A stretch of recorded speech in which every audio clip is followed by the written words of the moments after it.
Evet çocuklar.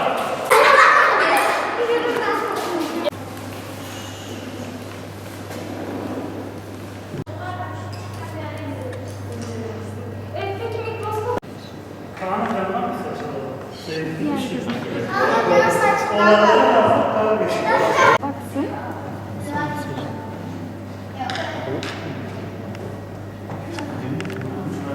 Foto görüntüsü. Biraz büyütelim mi? Gel. Hayır bu şekilde oradan çıkacak. Tamam dedi. Hocam, sarı düğmeye mi basıyoruz? Sen düğmeye basıp tutuyorsunuz ya.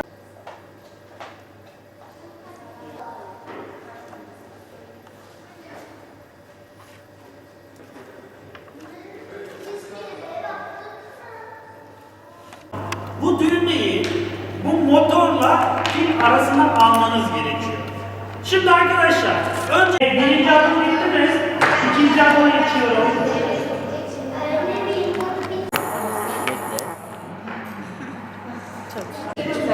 Öyle düzgün bir şekilde. Evet çocuklar bu ucu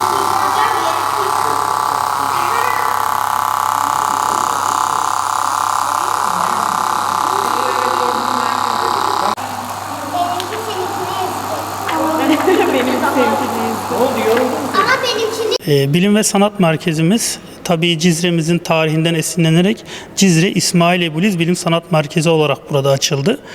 Şu anda 30 tane özel yetenekli öğrencimiz var. Özel yetenekli öğrencilerin eğitim aldığı bir kurum Bilim Sanat Merkezleri.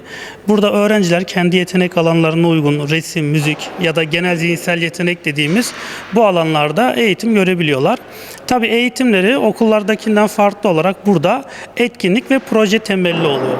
Öğrenci hangi yetenek alanında buraya geliyorsa bu yetenek alanına uygun bir şekilde eğitimini alıyor. Öğrencilerimiz ilkokul 2. sınıftan başlayıp lise son sınıfa kadar burada eğitimlerine devam ediyor.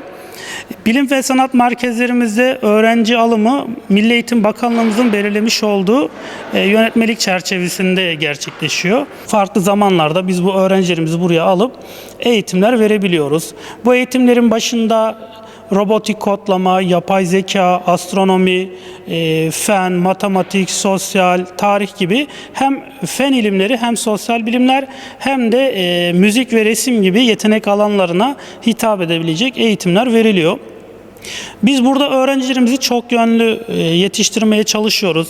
Bizim buradaki en büyük amacımız öğrencilerimizin kendi yetenek alanı neyse o alanda kendilerini en iyi şekilde yetiştirilmesidir. En iyi şekilde yetiştirmek için de biz onlara danışmanlık, rehberlik ediyoruz. Sürekli çocuklar burada etkinlikle, yaparak, yaşayarak ve gözlemleyerek, kendileri uygulayarak bir eğitim alıyorlar. Bu da onların burayı çok sevmesine ve buradaki eğitime çok istekli bir şekilde katılmalarına sebep oluyor. Bilim ve Sanat Merkezimizde pandemiden önce yaklaşık 10.000'e yakın misafiri ziyaretçi ettik. Bunlar hem eğitim aldılar hem de geldiler. Anne babalarıyla grup randevu alarak buraya geldiler. Biz onlarla her şekilde burayı gezdirdik. Çok güzel etkinlikler yaptık onunla. Kendi öğrencilerimize tabii çeşitli yarışmalara katılıyoruz. Örneğin TÜBİTAK, Teknofest, e-Twinning başta olmak üzere diğer projelerde de matematikle ilgili, fenle ilgili, mühendislikle ilgili çok çeşitli yarışmalara katılıyoruz. Geçen yıl, ilk açıldığımız yıl 7 tane proje ile biz TÜBİTAK bölge finaline kaldık. Burada öğrencilerimiz çok güzel başarılar elde ettiler. Yine bu yıl TÜBİTAK'ta 6 tane projemiz bölge finaline kaldı. Bunlardan bir tanesi yapay zeka ile ilgiliydi. Mutlu Ev projesi. O öğrencimiz bölge üçüncüsü oldu. Teknofest'te 10 projeyle başvurduk. 3 tane projemiz Genç Cezeriler takımı ve Cezeri'nin geçmişten geleceği Cezeri takımlarımız Türkiye finallerine kaldılar. Yine geçmişten günümüze gelen İsmail Ebuliz'e olan bir bağlılık var bizim öğrencilerimizde. Yani ne demektir bu?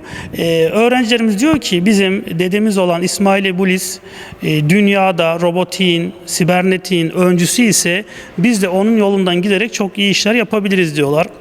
Burada uygulamalı olarak İsmail Ebuliz'in mühendislik atölyemizde İsmail Ebuliz'in eserlerini birebir aynısını yapmaya çalışıyorlar ya da onun eserlerine yeni bir şeyler katmaya çalışıyorlar.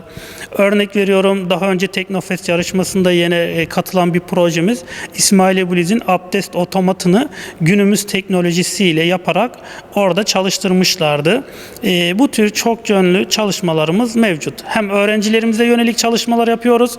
Gelen misafirlerimize de burayı gezdirerek İsmail Ebuliz El Cezeri'yi tanıtmış oluyoruz. Yine enerjinin elde edilmesiyle ilgili, gökyüzüyle ilgili, bilimle ilgili, sanatla ilgili çeşitli etkinlikler yapıyoruz ziyaretçilerimizle birlikte.